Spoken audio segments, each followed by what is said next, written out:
రోజుల నుండి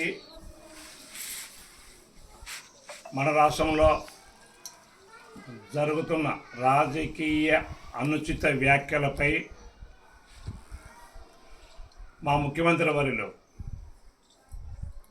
అవతల వాళ్ళు రెచ్చగొట్టడానికి సిద్ధంగా ఉన్నారు, మీరు రెచ్చిపోవద్దు అనే ఒక మెసేజ్ మా రాష్ట్ర పార్టీ అధ్యక్షుడు పల్లా శ్రీనివాసరావు గారి ద్వారా అందరి లీడర్లకు సంకేతం పంపించమైంది.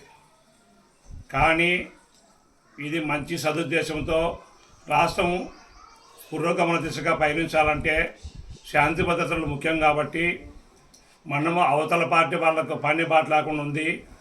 వాళ్ళ పార్టీకి 11 సీట్లు వచ్చినాయి.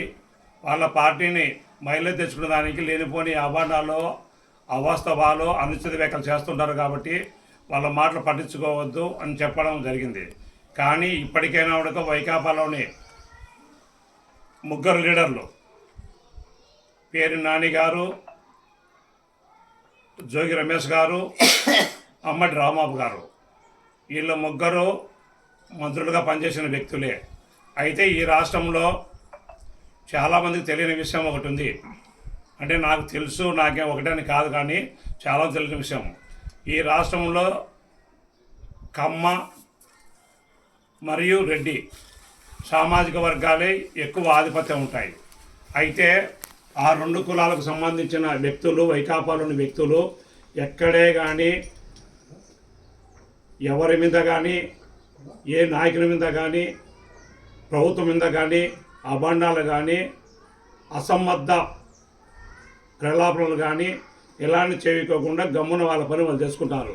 కేవలం కాపు సామాజిక వర్గానికి సంబంధించినటువంటి అంబటి రాంబాబు గారు మరియు పేరు నాని గారు లేనిపోని మాటలు మాట్లాడుతూ ఈ రాష్ట్రంలో చిచ్చు పెట్టడానికి వాళ్లకు తోడుగా జోగి రమేష్ గౌడ కులస్తులు వీళ్ళ ముగ్గురు ద్వారా ఈ రాష్ట్రంలో అలజడు సృష్టించడానికి చాలా ఇసుక ప్రయత్నం చేస్తున్నటువంటి పార్టీ వైకాపా పార్టీ. నిన్నటి దినము అంబటి రాంబాబు గారి కుమార్తె మాట్లాడుతూ మా పార్టీ ఎమ్మెల్యే అయినటువంటి గల్లా మాధవి గారిని మీరు చంద్రబాబు నాయుడు ఉచ్చులో పడుతున్నారు, మీరు పడద్దు, దయచేసి మిమ్మల్ని పంచుకుంటున్నారు. తల్లి, మీ నాన్నకు చెప్పు, మీ సహచర ఎమ్మెల్యేలు మా మాజీ మినిస్టర్లు చెప్పండి. నువ్వు చదువుకున్న వ్యక్తిగా ఉన్నట్టున్నావు, నీకు ఒకటే చెబుతున్నా నేను, దయచేసి మాటలు మాట్లాడేది వైకాపా పార్టీ వాళ్ళు, రాష్ట్రం అభివృద్ధి గురించి మాట్లాడేది తెలుగుదేశం పార్టీ వాళ్ళు. ఫస్ట్ నువ్వు మీ ఇంట్లో మీ నాన్న కావచ్చు, నీకు ప్రేమ ఉండొచ్చు, మీ నాన్నను మందలించు. నాన్న, రాష్ట్రం అభివృద్ధి పథంలో పోతుంది, మనము ఏదో పాయసంలో వండినప్పుడు చిన్న బల్లి పడితే ఎట్లా నీకు చెరగకుండా పోతుందో నీకుండా ఈ రాష్ట్రం చెడిపోతుంది. నిన్ను అందరూ అనుకుంటారు బయట సమాజంలో, నిన్ను పేరు నాని గారిని అంకుల్ను నుండి జోగి రమేష్ అంకుల్ అనుకుంటున్నారు. ముందు ఇద్దరున్నారు, వల్లభరేణి వంశీ గారు, కొడాలి నాని గారు. వాళ్ళు సైలెంట్ అయ్యి వాళ్ళ పని వాళ్ళు చేసుకుంటారు. మనకు కానీ రాజకీయాలు 6 నెలలు ముందు చేస్తే సరిపోతుంది, ఇది పద్ధతి కాదు అని చెప్పి నువ్వు చెప్పు తల్లి. మీ నాన్నగారికి నువ్వు ఇంట్లో చెడు పెట్టుకొని బయట చెప్పొద్దు దయచేసి.